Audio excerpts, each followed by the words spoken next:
evening and fuck you. So this has completely blown up. Basically, the United States Supreme Court has made a decision whereby the states now they can choose whether or not to ban abortion. This is a very heated topic. You see debates about it all the time. Very, very passionate from both sides. You see protests. Such a heated topic. And so let's just get on with my point of view. So first of all, we are living in a time, and in this specific country, the United States, there is a separation of church and state. Well, at least most people in general who are living there want that, a separation of church and state. So in a case where the country is governed by laws outside the interference of the church, we need to make our own subjective decisions based on our own moral code. And in my opinion, abortion in itself, it's morally wrong. That's my body, my choice, but it's not your life. That's basically it. Abortion in itself is terminating a pregnancy. So you are killing the fetus in itself. You are terminating it. And that is morally wrong. You are killing a potential, not a potential, like, yeah, you are killing a person. Oh, but it's just a fetus. You were also a fetus. You were also like that at one time. Let's get on to, and let's just get on to the reasoning behind those. We are talked about a lot of times. Point is being made: what if the woman gets raped? What if it is the pregnancy is due to incest? Look at the statistics here.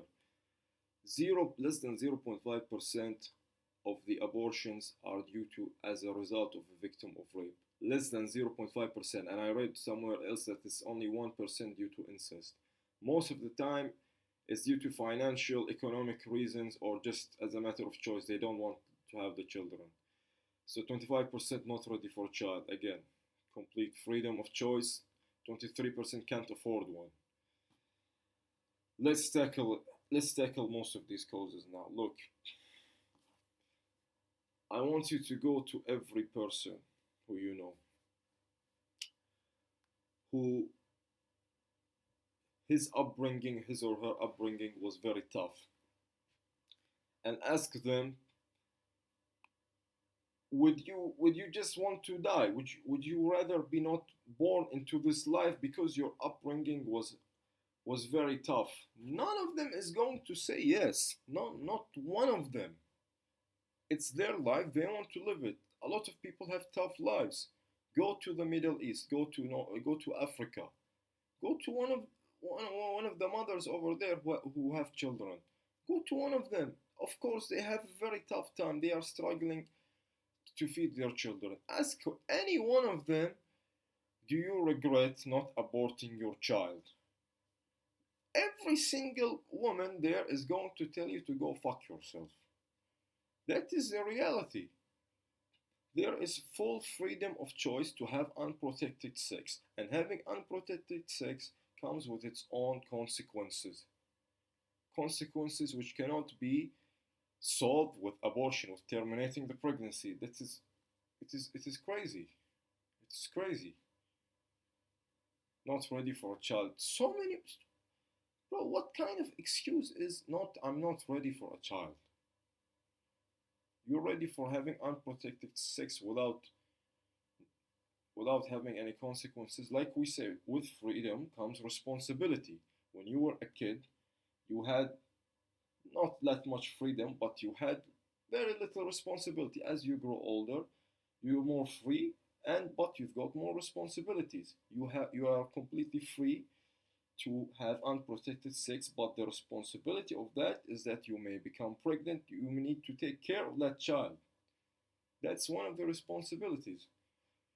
The only time where I support the decision to abort the fetus is if it poses an actual threat to the health of the mother, so to the viability of the mother. So, and in that case, it's very also rare. It says here 4% physical health problems.